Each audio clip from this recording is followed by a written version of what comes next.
So I have the beautiful Sharon Wendo here with me, looking colorful, representing the Epica Jewellery brand. You look lovely. How are you doing? I'm good. Nice to meet you. Nice to meet you as well. I love it. I love the colors. I love the style. You're representing very well. Thank you. Fantastic. Okay, so let's jump right in. First of all, before we talk about your jewelry line and your products and your business, I really wanted to find out what it's been like being part of the Creative DNA program. What have been the main highlights for you? The program has been really wonderful because, as a creative, you concentrate so much on the creative side and you don't really concentrate on the business side. And like that's the most important part of the business. Yeah. So this program has been quite an eye-opener for me because I've just seen my business in a whole other perspective and getting experts to just help you like one-on-one sessions to in with your brand so you Mhm. know like what you're doing wrong, what you can do to just to better yourself and your brand. So it's been really helpful, really, really helpful. Well, that's fantastic. That's really great. Yeah. And since your business started, in what ways would you say it's Mhm. evolved, as from an early business owner to where you are today? Oh, that's an interesting question. um, Even just the skill factor, because there is the skill factor of like where I started to where I am right now, Yeah. it has really evolved. Because even when you look at my content on Instagram, like when I first started to where I Hmm. am right now, really evolved with my skill. And also even like the pictures of the content I'm posting and how I'm telling like the brand story. So Yeah. it's just something I learned on the job because I had to. Mhm. I have business training. So this is just something I've learned throughout the years. Oh, I get that. Fantastic. And quickly touching on your experience with Creative DNA, what kinds of opportunities would you like to see more African creatives working in fashion have? Yeah, I feel like, especially in Africa, when you, as an African, we have this mentality of like being in the creative sector. It's just Mm-hmm. not a viable career. This is just the mindset we have, and I feel like this is such a great opportunity for African creatives to see this as a business you can monetize. So Yeah. that's what you want because you want your passion to actually also pay for your bills, Mm-hmm. basically. So this is a great platform for creatives to actually get that business training because it's very important. Because even when I started the business, I didn't know like how much work you have to put in, especially with the business side. I was just passionate about like the design side, but I Yes. didn't understand business. I had to learn, and this Mm-hmm. is something creative have to do because you spend so much time on the business side and you have to learn it. There's no shortcut around it. You Yeah. have to actually.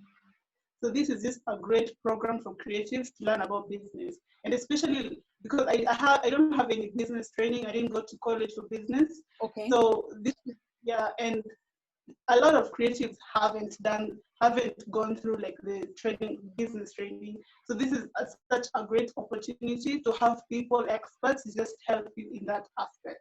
Yeah, I love that. I love that. And it's something I've discussed with other designers in the past as well, that balance between creativity and business, getting the balance right. It can't be easy, but it's good to have some training in Yeah, that regard. exactly, Yeah. exactly. And especially as a creative, you just want to work on the creative. Like this is just what you want Exactly. to work on. But and especially as a small brand, you have to do a lot of things on your own. So Hmm. you get to realize when you start the business that yes, the creative is it's really important, but you already have that on lock because you already know what you're doing. It's Yes. the business side you learn. Yeah. Yeah. Yeah. So true. I love that. So in your opinion, as the founder of Epica Jewelry, what do you think makes your brand stand out? Okay. Okay. Very interesting question. I love. I think because my brand is all about like merging like African culture and modern fashion, Okay. and I like to represent that in like the vibe, because we as Africans, we love colors, and I really love to bring that out in my pieces. I love to work with colors, and colors that actually blend, not just like any Mm-hmm. color. So like really carefully, and just trying to merge the two worlds and bring like really fashion forward pieces. And I think that's really like sets me apart, because I try to also I don't like going with trends, because I don't want to also just propagate that notion that African fashion is a trend. I Yes. want it to be a lifestyle, African fashion to be a lifestyle, so that there's so much opportunity for African designers out there. So we have to just make it a lifestyle. Thank you for bringing up that point about African fashion being a trend, because Yeah. it's something that I think about from time to time. You know, the way, for instance, black owned businesses is there's so much Mm-hmm. support right now for that. I also have my fears when it comes to African fashion, because you really want people to understand that it's not just I don't know, something to use in pop culture or in fashion, or just to seem like you're woke. Yeah, Yeah, there's a exactly. lot of work that goes into it. Yeah. Yeah, so I feel like that's important. And also, as African designers, we also need to think about our markets. We just don't need to concentrate on like the Western market so much, Okay. because I feel there's also a lot of markets around Africa. And Yeah. that's something we also tap into. Not Yeah. just concentrating on just scaling up on the Western side, and not just looking around our neighbors and trying to tap into the market around other African countries. Yeah. So true. Spot on. Yeah. Thank you, Sharon. All right. Yeah. So let's talk a bit more about your business itself, right? When it came to Mhm. establishing a client base, gaining customers, keeping customers, has that been a challenge for you? And if it has been, how do you overcome that? Yeah, that has been quite a challenge, because it's something I have learned on the job, and because just starting the brand like really small, we're only two people in this business. So, and I was also doing deliveries all the time. So with that, I developed relationship with clients. I feel like that has also helped me, because I'm meeting clients all the time. So we developed a really good relationship. And my brand, I like to describe my brand as very intimate. So with the pieces and how they are. So when I get to actually form this relationship with clients, it's just like long-term relationship, which Mm-hmm. have really helped grow the brand. Because I feel like my brand has really grown because of like the core clients I had like at the beginning of the journey, who have really like, word of mouth has been really good for me, because people recommend me, and recommendations come with a lot of trust. Yes. Right? So another person is coming with already trust there, so they trust you, they trust your judgment. So when you even advise them on something, they actually just trust your process. They trust your creative process. So yeah, it has been a challenge to get to where I am, because I had to build relationship, build trust. Mm-hmm. But actually dealing with clients, like talking to clients, delivering to clients, has really helped me form really good relationships. Okay. Amazing. Yeah. I'd like to talk a little bit about, turning your passion into an actual money maker. And I know that for creatives who work in fashion, this is a big, or can be a big issue sometimes.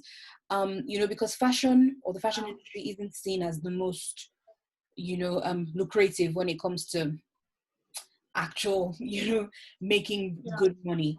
So do you have any advice for budding Yeah. entrepreneurs looking to take their love for fashion from, just a hobby or a passion to actually a money maker?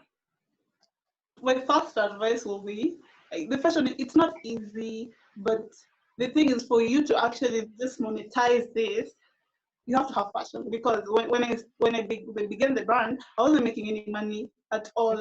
So it was my passion which was driving me. And you have to be extremely consistent. You have to be consistent, and actually hard work. You're going to work 10 times harder to get like your brand to where you want it to be. So you have to make sure you actually put the effort and the time. Work hard. I say just work hard and be consistent. Be consistent. Fantastic advice. I love that. What about business advice that you've gotten?